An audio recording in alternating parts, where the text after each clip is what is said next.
If you're watching this video the day that it's available, then that means it is November 14th, which means we are exactly 1 month away from the Indigo Disk DLC coming out for Pokemon Scarlet and Violet. And there's definitely a good amount of hype in the air for this one, as this DLC is actually going to be connected instead of being separate like how the Isle of Armor and Crown Tundra were inside of Pokemon Sword and Shield. This one is going to be connected right after the Teal Mask DLC and a continuation, and also the entirety of Pokemon Scarlet and Violet as a whole, which is why they recommend that you have to basically beat the entire main game, have seen the credits, and then have also beaten all of the Teal Mask in order to play the Indigo Disk. So it's going to be really exciting because this is going to be a sequel to that. And it's kind of like a mini Pokemon Black and White too, because it's going to be a sequel to Pokemon Scarlet and Violet's post-game as a whole, and it's going to be kind of how everything concludes with Generation 9, so it is going to be very exciting to see. And so today I want to talk to you guys about some of the leaks and rumors about the Indigo Disk that have been surfacing, and these are of course coming from Riddler Khu, who if you don't know is the most credible leaker that we have right now when it comes to Pokemon. This person has been leaking stuff for years and everything that they have said has turned out to be true, and so a lot of the stuff that they're hinting at and kind of alluding to here with the Indigo Disk is most likely going to be true, so it does spark a lot of interesting discussion, and that's what I want to talk to you guys about in this video.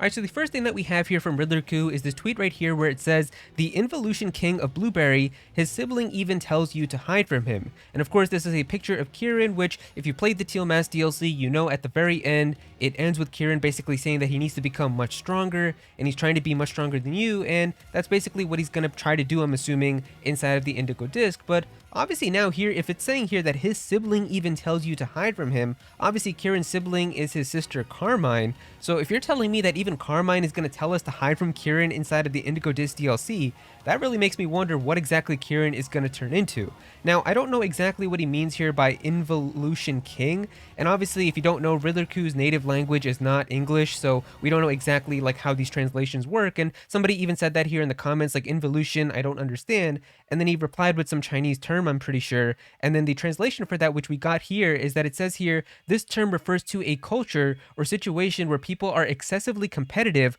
work too hard, or constantly feel pressure to meet high standards and goals. And honestly, this makes a ton of sense for Kieran. He's constantly pressured to try to become better than you. He's basically trying to work excessively hard to try to be stronger than you. So I'm assuming he's basically just gonna kind of go crazy, and that's what he's gonna be like inside of this DLC. And if Carmine is gonna tell us to hide from him, I'm really curious to see exactly how they're gonna take his character and what they're gonna do with it.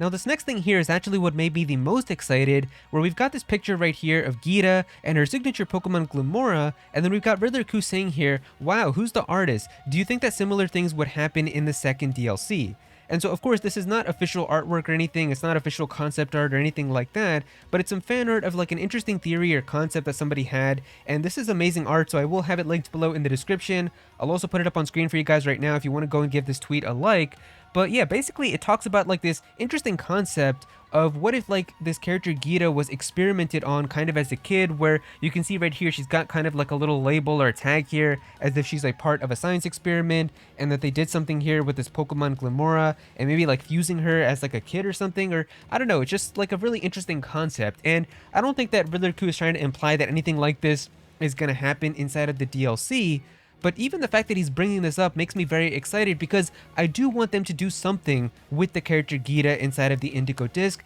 I already made a video about this back when like Pokemon Scarlet and Violet first came out, but I think it's very kind of easy to see that something is really weird about the character Geeta inside of the base game. Like the way that she acts, the way that she says some things, and especially like even how she battles, like she uses her Pokemon incorrectly as if she's not really skilled to know exactly how to use them. And it definitely seems like she's kind of hiding something that we don't know fully about yet. And I think if the Indigo Disk kind of goes into this and we learn something more about her in terms of like a secret side to her or some lore or something, that would be amazing. Because right now it definitely seems like she's kind of just a character who's there inside of the base game and she doesn't really do much. But she's also kind of really suspicious, because there's definitely like, as kind of like the chairwoman of the entire Pokemon League, we already know that there's multiple gym leaders who don't like her. We also apparently heard that she is responsible for a lot of the funding and commissioning apparently for a lot of the labs inside of Area Zero. So like, what exactly is going on with her? Like, it seems like she's kind of hiding something. So if we get anything about the character Geeta and learning more about her or something like that inside of this DLC, that is going to make me very excited. And I will have that video talking about like what I made about like theorizing with Geeta and everything in the description, and also kind of in the outro of this video as well if you want to go and check it out after you're done watching this one. But yeah, I definitely think that she is hiding something, so if we learn more about it inside of this, it's going to be very good. Now, this is an interesting discussion point, as well as we've got a picture here of Terapagos, but Riddler Khu is saying, let's battle, time travel or imagination, or they don't intend to tell you the result even after the plot ends. So this has been a discussion that's been going on a lot for the last couple of months even in the Pokemon community, where a lot of people have been discussing whether or not the Paradox Pokemon that we have inside of the game are really Pokemon from the past and the future, like what the time machine implies, or if kind of the person Heath was basically kind of just like writing stuff that came into his mind, and he kind of just sketched these images inside of that book, and then we have like some kind of imagination power or something that makes those images into reality, and that's what we have with the Paradox Pokemon. So it's kind of a discussion that's been going on that people are wondering about, that maybe this DLC is going to kind of clarify that the time machine or time travel isn't really real, and that maybe these Pokemon are just imagined or not really kind of real to begin with or something. So it is kind of interesting to think about. I still think that it is actually real time travel, but I guess we'll have to see when the DLC comes out. Let me know what you guys think about this discussion in the comments as well.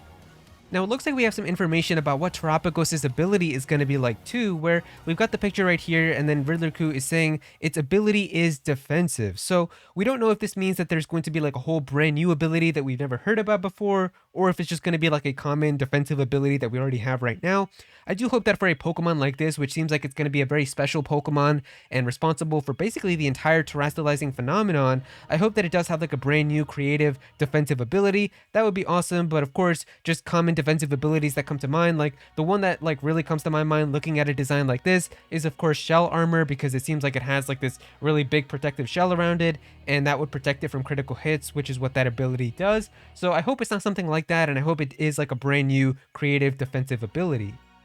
And then finally, the last thing that we have here from Riddler Khu is a very interesting discussion where he says here whose base stat total is higher, and he's got a picture of Arceus and a picture of Terapagos. So this is interesting because Arceus of course has an insanely high base stat total of 720, where every single stat is 120, and it's a very balanced Pokemon, and obviously it is like the god of all Pokemon, so obviously it's going to be very powerful and very strong. But now saying that possibly Terapagos having a higher base stat total is very kind of interesting, because I don't think Terapagos is going to be stronger than Arceus. Maybe it's going to have the same base stat total, but it's going to be kind of spread out and not really balanced, where like every single stat for Arceus is 120, where maybe this one is going to have like higher defense or higher special defense or something, and it's going to be kind of differently arranged, but it's still going to add up to 720. But I feel like it's probably going to be less. I think this is just kind of like a discussion that Riddler Khu is having. I don't think he's really implying that it's going to be more powerful than Arceus. I feel like just having a random third legendary Pokemon be more powerful than the god of Pokemon wouldn't really be the right thing to do anyway. And technically, I think the highest base stat total ever is for the Pokemon Eternamax inside of Pokemon Sword and Shield, where that technically doesn't really count though because you can't battle with it, but that did have the highest one because it was like that final boss, like raid battle type of Pokemon. So unless like Terapagos has some form like that where it's going to be some crazy like raid battle thing, and you know, maybe like you and Nemona and Arvin and Penny all have to fight against it or something, that would be really cool. And in that sense, maybe it could have a higher base stat total, but I think just sending out the normal Pokemon in battle, I think that Terapagos should have like a base stat total of like 680, like pretty much what every legendary Pokemon has. If it is higher than Arceus, I don't really know how I feel about that, because I like Arceus having kind of the highest one being the god of all Pokemon, so I guess we'll have to wait and see. But yeah, there you go guys, that is pretty much all the information that we have right now about the Indigo Disk DLC for Pokemon Scarlet and Violet. We're just about a month away, so I'm sure we're going to hear more about it very soon. There should be a trailer coming out in like the next week or so, I would imagine. They definitely still need to get some type of news out before the DLC comes out, so I guess we'll see. But yeah, if you guys enjoyed the video, definitely be sure to click that like button, and also subscribe to the channel as well, as I am going to be having more videos talking about Pokemon, so definitely be sure to subscribe so you don't miss out on that. Comment down below and let me know how you guys feel about all of this. How do you guys feel about like Geeta possibly having some type of involvement inside of the Indigo Disk DLC? How do you feel about Kieran, the Pokemon Terapagos, and all of that? Let me know all of your thoughts about this down below in the comments. But if you don't have anything to say about this, just comment your favorite emoji down below for some engagement. I would really appreciate it. Go follow me on Twitter at @Aero so you can be featured in videos, and also join my Discord server as well. We've got a bunch of people in there who are always talking about Pokemon and Smash Bros and Nintendo, so definitely be sure to join that. But yeah, that's pretty much it. Thank you so much for watching.